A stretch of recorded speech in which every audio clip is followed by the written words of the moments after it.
नागपूरच्या एसबीएल कंपनीत स्फोट प्रकरण कंपनीचे मालक अद्याप फरार असल्याची माहिती आहे।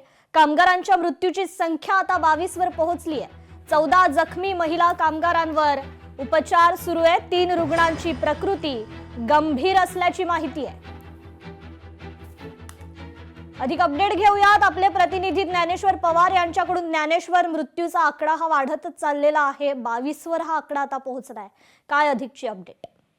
अगदीच कृपा 7 तारखेला जर पाहिलं तर 11:30च्या दरम्यान एका महिलेचा मृत्यू झाल्यानंतर 8 तारखेला दुपारी दुसऱ्या दिवशी लगेच दुसऱ्या एका जखमी कामगार महिलेचा जे आहे ते मृत्यू झाल्याची घटना घडली। त्यामुळे आतापर्यंत एकूण जखमी कामगारांची मृत्यूची संख्या 22 वर पोहोचली। त्यापैकी 14 महिला कामगार जे आहेत ते अजूनही जखमी आहेत। त्यापैकी 3 महिलांची प्रकृती अत्यंत चिंताजनक आहे। सध्या ते व्हेंटिलेटरवर जे आहे ते उपचार घेत आहे। मात्र एकूणच 1 मार्च रोजी ही अत्यंत दुर्दैवी घटना घडलेली असताना एक आठवडा उलटून गेलेला आहे, तरी सुद्धा अजूनही या कंपनीचे मूळ मालक जे आहेत ते पोलिसांच्या हाती लागलेले नाहीत। आतापर्यंत 21 जणांविरोधात जे आहे ते सदोष मनुष्यवधाचा गुन्हा नागपूरच्या कळमेश्वर ग्रामीण पोलिसांनी जे आहे ते दाखल केलेला असताना 11 जणांना त्यांनी अटक केली आहे। परंतु जे कंपनीचे मूळ मालक आहेत त्यांच्या शोधासाठी जे आहे ते 2 पथकं रायपूर येथे ठाण मांडून बसलेले आहे। मात्र अद्यापही त्यांच्या हाती जे आहे ते दोन्ही बंधू जे आहे ते लागू शकलेले नाही आहे। त्यामुळे नक्कीच जे आहे ते आता ज्या पद्धतीने जे आहे ते प्रत्येक दिवशी म्हणजे 7 तारखेला आणि 8 तारखेला सलग 2 दिवशी 2 महिला कामगाराचा जे आहे ते उपचारादरम्यान या ठिकाणी मृत्यू झालेला असताना सुद्धा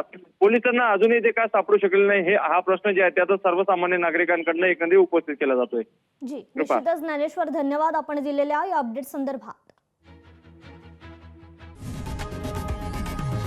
लोकशाही मराठी ऐका, पहा, जागरूक रहा।